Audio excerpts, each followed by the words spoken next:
Hi hello friends, welcome to my channel MKJP homes. இன்றைக்கி நம்ம பார்க்க போகிற வீடியோட டாபிக் என்ன அப்படின்னு பார்த்தீங்கன்னா, ஒரு 4 விதமான இம்ப்ளான்டேஷன் சிம்டம்ஸ் தான் நம்ம வந்து பார்க்க போகிறோம். அதாவது கருப்பதிதலுக்கான அறிகுறிகள் என்னென்னு சொல்லி ஒரு 4 விதமான அறிகுறிகளை பற்றி நம்ம இந்த வீடியோவில் வந்து பார்க்கலாங்க. அதுக்கு முன்னாடி நம்ம எம்கேஜேபி ஹோம்ஸை நீங்கள் சப்ஸ்கிரைப் பண்ணாமல் பார்த்துட்டு இருந்தீங்க அப்படின்னா மறக்காமல் சப்ஸ்கிரைப் பண்ணிக்கோங்க. பெல் ஐக்கானை கிளிக் பண்ணி ஆளுங்கிற ஆப்ஷனை கிளிக் பண்ணி வச்சுக்கோங்க. அப்போ தான் நான் போடுற வீடியோ உடனுக்குடன் நோட்டிஃபிகேஷனாக உங்களுக்கு வரும். இப்போ வாங்க நம்ம வீடியோக்குள்ளே போகலாம். ஃபஸ்ட்டு இம்ப்ளான்டேஷன்னா என்ன அப்படின்னு சொல்லிட்டு பார்த்துடலாம். இம்ப்ளான்டேஷனா நம்ம சேனலில் வந்து நிறைய வீடியோ வந்து இம்ப்ளான்டேஷன் பற்றி போட்டிருக்கோம். அதில் வந்து என்ன அப்படின்னு பார்த்தீங்கன்னா, நம்மளோட அந்த ஸ்பேமும் அந்த எக்கும் மீட் ஆகி ஒரு கருவாக உருவாகி அந்த ஃபெலோப்பியன் டியூப் வழியாக வந்து நம்மளோட யூட்ரஸில் ஃபிட் ஆகக்கூடிய ஒரு அந்த கால இடைவெளியில் உள்ளது தான் அந்த இம்ப்ளான்டேஷன் டைமு. ஸோ அந்த கரு வந்து நம்ம யூட்ரஸில் ஃபிக்ஸ் ஆகிறது தான் வந்து நம்ம வந்து இம்ப்ளான்டேஷன், அந்த கரு பதிதல் அப்படின்னு வந்து சொல்லுவோம். ஸோ அது வந்து எவ்வளோ நாளைக்குள்ளே நடக்கும் அப்படின்னு பார்த்தீங்கன்னா, நம்மளுக்கு வந்து பீரியட்ஸ் வரதுக்கு ஒரு 8 இல்லைனா 10 நாளைக்கு முன்னாடியிலேருந்து இந்த சிம்டம்ஸ் எல்லாம் நம்மளுக்கு வந்து தெரிய ஆரம்பிக்கும். இது வந்து எல்லாருக்கும் தெரியுமான்னு கேட்டால் கண்டிப்பாக கிடையாது. ஒரு சில பேருக்கு தெரியலாம், ஒரு சில பேருக்கு வந்து தெரியாமலும் இருக்கலாம். இது எதனால வந்து நம்மளுக்கு வந்து இந்த இம்ப்ளான்டேஷன் சிம்டம்ஸ் எல்லாம் தெரியுது அப்படின்னு பார்த்தீங்கன்னா, நம்ம உடம்புல ஆகக்கூடிய ஹார்மோனல் சேஞ்சஸ்னால தான் இந்த சிம்டம்ஸ் எல்லாம் வந்து ஒரு சில பேருக்கு வந்து முன்னக்கூட்டியே தெரியும். தெரியக்கூடிய நாள் எப்போன்னு சொல்லி நான் சொல்லிட்டேன்.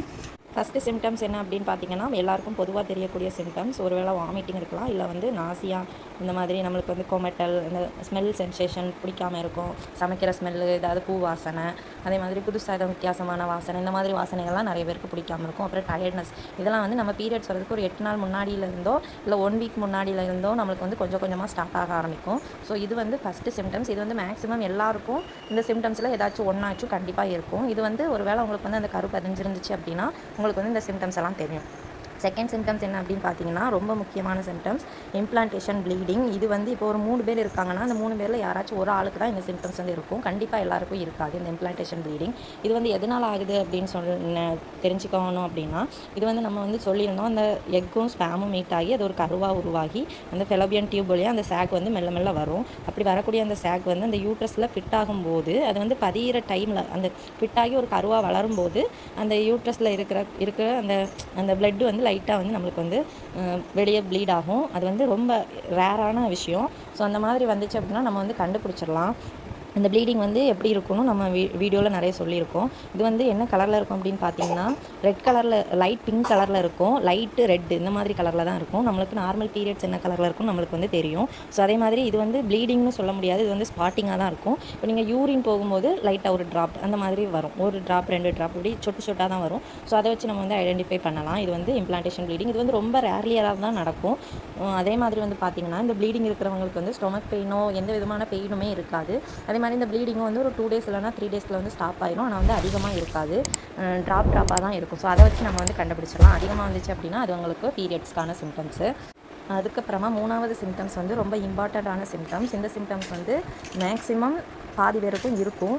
இது வந்து எப்படின்னா, நம்மளுக்கு வந்து அந்த ஃபெலோப்பியன் டியூப் வழியாக அந்த கரு வந்து ஒருவேளை ஃபார்ம் ஆகி அந்த கரு வந்து நகண்டு வரும்போதே நம்மளுக்கு வந்து லைட்டாக ஒரு ஸ்டொமக்கில் வந்து பெயின் வரும். ஸோ இது வந்து கிராம்பிங் அப்படின்னு சொல்லுவோம். ஸோ இந்த மாதிரி வரக்கூடிய வலி வந்து கரு உருவாகினது அப்படின்னா நம்மளால் ஃபீல் பண்ண முடியும். ரொம்ப அதிகமான வலி இருக்காது, சும்மா லைட்டான ஒரு விதமான ஒரு பெயின் இருக்கும். ஸோ அதை வச்சு நம்ம வந்து ஈஸியாக கண்டுபிடிச்சிடலாம். ஒருவேளை ரைட் சைடு இருக்கலாம், இல்லைனா லெஃப்ட் சைடு இருக்கலாம், இல்லைனா அடி வயிற்றில் வந்து லேசான ஒரு வலியை வந்து உங்களால் ஃபீல் பண்ண முடிஞ்சிச்சு அப்படின்னா உங்களுக்கு வந்து ஒரு வேளை கரு உருவாகிட்டாங்க அப்படின்னு வந்து எடுத்துக்க முடியும். கண்டிப்பாக நீங்கள் வந்து ப்ரெக்னன்சிக்கு வந்து எக்ஸ்பெக்ட் பண்ணலாம். 4வது சிம்டம்ஸ் வந்து ரொம்ப இம்பார்ட்டண்ட்டான சிம்டம்ஸ் வந்து மிஸ்டு பீரியட்ஸு. இது வந்து எல்லாத்துக்கும் பொதுவான ஒரு வகையான மெயினான சிம்டம்ஸ். இந்த மிஸ்டு பீரியட்ஸ் வந்து நம்மளுக்கு வந்து எப்போவுமே வந்து நம்மளோட ப்ரெக்னன்சியை வந்து நம்மளுக்கு வந்து எப்படி ஒரு கரெக்டாக சொல்கிறதுக்கான ஒரு விஷயம் தான் இந்த மிஸ்டு பீரியட்ஸ். அதுக்கு முன்னாடி தெரியக்கூடிய அறிகுறிகளை பற்றி நான் இதுக்கு முன்னாடி சொன்னது. ஸோ வந்து உங்களுக்கு எந்த விதமான அறிகுறிகள் இருந்துச்சு அப்படின்னு வந்து நீங்களும் நம்ம கமெண்ட் செக்ஷனில் கமெண்ட் பண்ணுங்கள். சப்போஸ் உங்களுக்கு பீரியட்ஸ் மிஸ் ஆயிருந்துச்சு அப்படின்னா, நீங்கள் உங்களுக்கு நார்மல் பீரியட்ஸாக இருந்துச்சு அப்படின்னா மேக்ஸிமம் ஒரு 35 டேஸ்லலாம் நீங்கள் வந்து செக் பண்ணலாம்.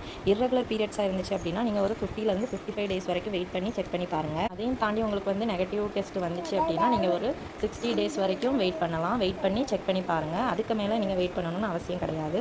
ஸோ வந்து இத்தனை டேஸ் வெயிட் பண்ணி நீங்கள் வந்து உங்களோட ப்ரெக்னன்சியை கன்ஃபார்ம் பண்ணுங்கள். அப்படி உங்களுக்கு இதில் ஏதாச்சும் சிம்டம்ஸ் இருந்து உங்களோட ப்ரெக்னன்சி வந்து கன்ஃபார்ம் ஆச்சு அப்படின்னா கண்டிப்பாக நம்மளோட கமெண்ட் செக்ஷனில் கமெண்ட் பண்ணுங்கள். இந்த வீடியோட டாபிக் உங்களுக்கு யூஸ்ஃபுல்லாக இருக்கும்னு நினைக்கிறேன். இந்த வீடியோட டாபிக் உங்களுக்கு பிடிச்சிருந்துச்சு அப்படின்னா லைக் பண்ணுங்கள், ஷேர் பண்ணுங்கள், கமெண்ட் பண்ணுங்கள். மறக்காமல் எம்கேஜேபி ஹோம்ஸை சப்ஸ்கிரைப் பண்ணி நம்ம சேனலுக்கு சப்போர்ட் பண்ணுங்கள். Thank you friends.